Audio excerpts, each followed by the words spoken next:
Okay, this is an example of a previous battery pack I made, just showing this as an example. I 3D printed these cases. They come apart down the middle and you just put your batteries in, and they do hold them nicely and they separate them. And like this is, one set, another set, another set. I don't know if you can see there, but they're just, you put the batteries all in, squish them together. That's why I taped it up to hold them all together. And then after looking at my Tesla battery, I saw, and other people online, this is the 20 gauge tinned copper. You can buy this in a roll on Amazon, and I just run a 10 or 12, not a 10, but 12 or 14 gauge copper conductor down the middle, and just solder this across, Use a soldering iron. I like the Weller one with the tip on it. It has a coating on that keeps it nice and clean. Don't use a soldering gun. I grew up with a soldering gun, and it has more power, but it's just not nearly as good. Don't do it. So let me show you where it starts here.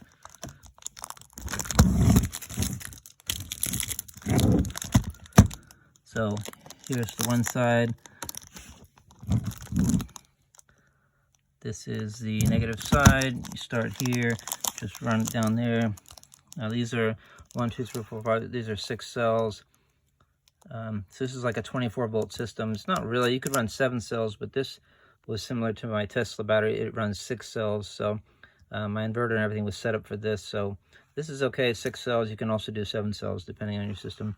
So it goes down through here, comes across, up this battery, over to here, and these are all connected on this end. It's like a big bus bar here. It goes down, up the next battery, etc., until the end, and here's your positive side.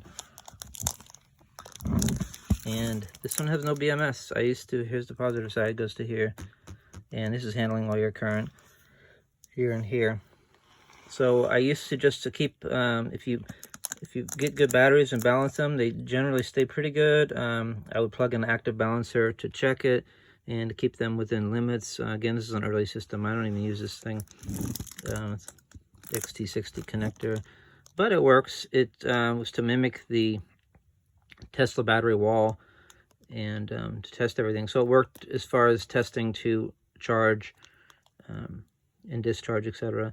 I'm probably going to take this apart. If you're wondering where to get these cells, I bought these in bulk from a certain company that sold packs that tend to go bad. The electronics inside them go bad, but the batteries are generally fine. So I bought a bunch of packs on eBay, as bad, and took them apart, and that's where these cells are all from. Most of the cells, usually out of all the cells in there, there's usually 2 bad.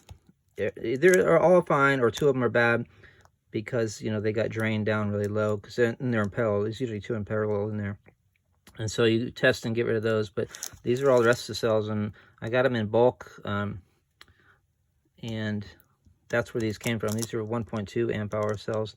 Now since then they have the bigger batteries, the 5 amp hour, and I got a bunch of those, and so the cells are, some are 2 amp hour, some are 2.5 amp hour, and I made packs like that in my other videos. You'll see those in the 24-volt systems. This one will probably take apart. There's nothing wrong with it. It works. It runs my 24-volt inverter. I just don't use it. And now I've printed a 3D printed. I use a different system with their hex, and this becomes much smaller. Like maybe this big for 24 volts. So it's just an early way to see soldering these together. I tried using the nickel tabs, and I actually made a little spot welder to weld them on, but it didn't work as good, and sometimes you'd get ones that would pop off over time, they'd vibrate, and it would come loose, and I just went away from that. Just get a good soldering iron, and don't be afraid to heat these up, and solder them on like that, and it's been fine. Okay, well, thanks for watching. Bye.